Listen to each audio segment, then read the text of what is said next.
Hello friends, नमस्कार। आप सभी का आपके अपने यूट्यूब चैनल नैन स्कूल पर हार्दिक स्वागत है। आज के अपने इस वीडियो में एक महत्वपूर्ण जानकारी 8वें वेतन आयोग को लेकर आप सभी के साथ शेयर करने वाला हूं।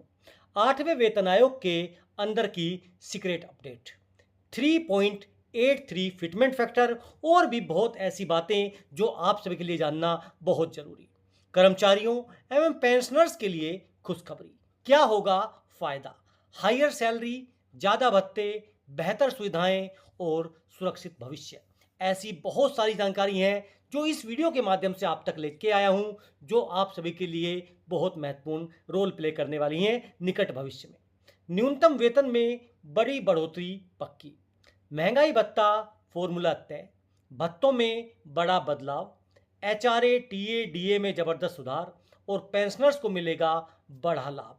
ऐसी कौन कौन सी बातें हैं, कौन कौन सी जानकारी हैं, वो 15 के 15 पॉइंट्स आपको इस वीडियो में समझाने वाला हूं और उनका क्या क्या इम्पैक्ट रहने वाला है, वो सारी बातें भी हम चर्चा में करने वाले हैं। इसमें वेतन आयोग ने क्या क्या एश्योरेंस दिए हैं वो भी मैं आपको बताऊंगा, क्योंकि 8वें वेतन आयोग ने कुछ पॉजिटिव आउटकम्स दिए हैं, कुछ एश्योरेंस दिए हैं, उनके बारे में भी इस वीडियो में हम चर्चा करने वाले हैं। अगर आप मेरे चैनल पर नए हैं, चैनल को सब्सक्राइब कर लीजिए। वीडियो पसंद आए तो लाइक और शेयर ज़रूर करें। देखिए, सबसे पहले 28, 29 और 30 अप्रैल को दिल्ली में मीटिंग होनी थी, जितने भी हमारे यूनियंस हैं उन सब के साथ। तो जो एनसीजेसीएम है, उन स्टाफ साइड, उनकी मीटिंग हुई। देखिए, 8वें वेतन आयोग, आप सब यहाँ पर देख सकते हैं, 8वें वेतन आयोग की चेयरपर्सन थी उनके साथ में। पूरा एनसीजेसीएम का स्टाफ था, वो सब वहाँ पे गए थे और उसमें बहुत सी बातें जो हैं, जो मेमोरेंडम उन्होंने सबमिट किया था, उस मेमोरेंडम के बारे में विस्तार से उन्होंने उसको डिटेल में बताया और सारी चीज़ें एक एक पॉइंट वहाँ पर रखा कि हम ऐसा क्यों चाहते हैं। उसके बाद में देखिए, एनसीजेसीएम की तरफ से बाकायदा official minutes of the meetings जो हैं वो जारी की गई 29 अप्रैल 2026 को। क्या क्या इन्होंने बताया? इन्होंने बताया, dear comrades, the first meeting of the standing committee of national council JCM with 8 CPC 28 अप्रैल को होती है। मीटिंग जो चेयर कर रहे थे वो थी श्रीमती जस्टिस रंजना प्रकाश देसाई, चेयरपर्सन है 8वें वेतन आयोग की, और प्रोफेसर पुलक घोष, मेंबर है जो part time, and Shri Pankaj Jain, member secretary apart from senior officers attached with 8 CPC. अब उसके बाद में देखिए, जो एनसीजेसीएम थे वहां पे कौन कौन गया था उनकी तरफ से? Shiv Gopal Mishra ji, secretary staff side, leader M Raghavaiah, J R Bhonsle, Guman Singh, C Srihari Kumar, Roopak Sarkar, Tapas Bose, P U Khadse, B C Sharma. यानी देखिए, ये स्टाफ साइड के मेंबर्स थे जो वहां पर गए। Before the presentation of staff side, leader secretary and other staff side members placed the following points for the consideration of 8 CPC as decided in the staff side। 27 अप्रैल को जो हुआ वो सारे पॉइंट्स वहां पर उन्होंने रखे कि देखिए, वी आर थैंकफुल। हम यानी सबसे पहले जो उनको धन्यवाद देने वाली बात थी, भैया आपने हमसे ये बोला, हमने आपसे ये बोला, आपने हमारी ये बात मानी कि देखिए, पहले 30 अप्रैल लास्ट डेट थी, अब उसको बढ़ाकर 31 मई करने के लिए बात की गई, जो देखिए बाद में मान ली गई। उसके बाद में जो कैरेक्टर्स थे उनको बढ़ाने की बात की गई थी, वो भी यहाँ पर मान ली गई थी। तो ऐसे जो जो पॉइंट्स थे वो सारे यहाँ पर इन्होंने रखे थे और ये स्टेप बाय स्टेप यहाँ पर दिखाया गया। लेकिन मेन चीज क्या थी? वो 15 डिमांड्स, वो मैं आपको दिखाने वाला हूँ। देखिए, सबसे पहले डिमांड नंबर 1 क्या थी? Minimum wage. मैं डिमांड नंबर 1 और सेकंड को एक साथ लेके चलूंगा, फिटमेंट फैक्टर, क्योंकि ये दोनों एक साथ ही हैं।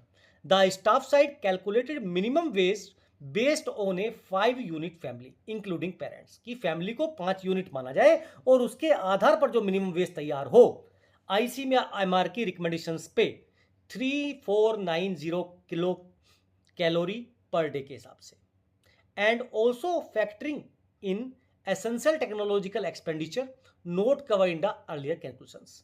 जो पहले कैलकुलेशंस थी उसमें जिनको कैलकुलेट नहीं किया गया था, जितना आपका कैलोरी इंटेक है, उन सभी चीज़ों को ध्यान में रखते हुए जो मिनिमम पे डिमांडेड है पर मंथ, वो देखिए यहाँ पर 69,000 है। Detailed calculation seat enclose with the memorandum, memorandum के साथ जो सीट है वो भी लगा दी गई है।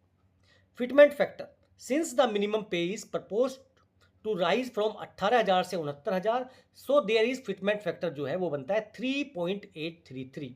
The same factor to be applied to fix the pay of all existing employees and increase the pension of the existing pensioners. कि भैया जो एम्प्लॉइज हैं उनके लिए पे और जो पेंशनर है उनके लिए पेंशन में भी 3.83 का फिटमेंट फैक्टर होना चाहिए।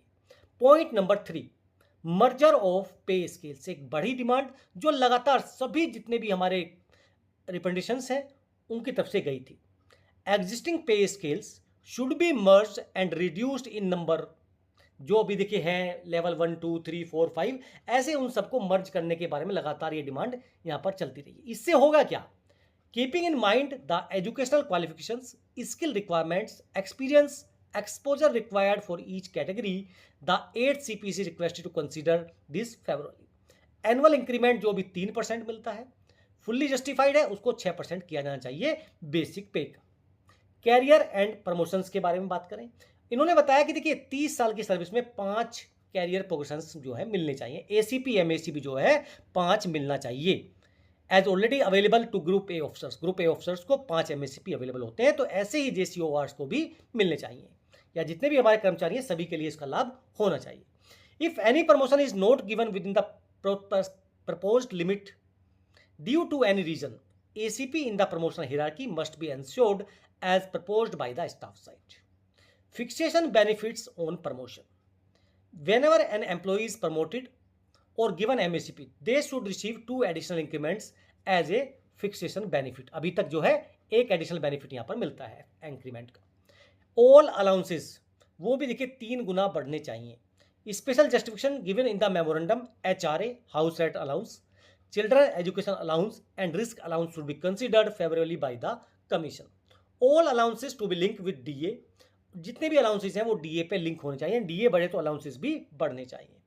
एडवांसेस, देखिए all government advances should be made interest free. If any employee die while in service, no recovery of advances should be made from terminal benefits. Festival advance, natural calamity advance should be restored. A new four wheeler advance may be introduced. Accidental death ex gratia amount जो है उसको बढ़ाकर 2 करोड़ रुपए किया जाना चाहिए। Bonus ceiling should be completely removed, कि भैया आपको 2 महीने का मिलेगा, 40 दिन का मिलेगा, लेकिन मैक्सिमम 7,000 रुपये मिलेगा, ये लॉजिक नहीं होनी चाहिए। जो आपका बेसिक पे प्लस DA है वो यहाँ पर मिलना चाहिए। Leave entitlements, earned annual leave, no upper limit on calculation, accumulation, encashment up to 600 days, यानी टोटल अभी जो 300 दिन मिलते हैं उनको बढ़ाकर 600 दिन किया जाना चाहिए। On retirement, encashment also provided while in service, should be at 100% wages, child care leave during the second spell of 365 days.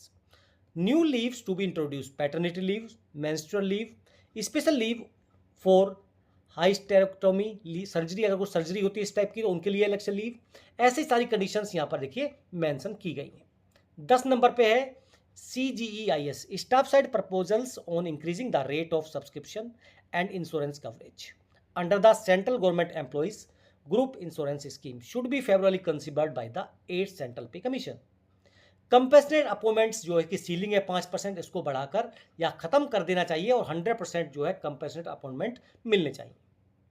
Pension and retirement benefits, staff side has given full justification in this recommendation for withdrawal of NPS and UPS and restoration of the OPS for central government employees. The 8 CPs is asked to separately discuss the major demand with the staff side. और 15 number points है pensioners demands. The 8 CPC cannot ignore existing pensioners who have served the nation for 30 to 40 years. जैसे concept of one rank one pension for civil government employees may be recommended by the 8 CPC. Commutation portion जो है 11 साल में fulfil होना चाहिए।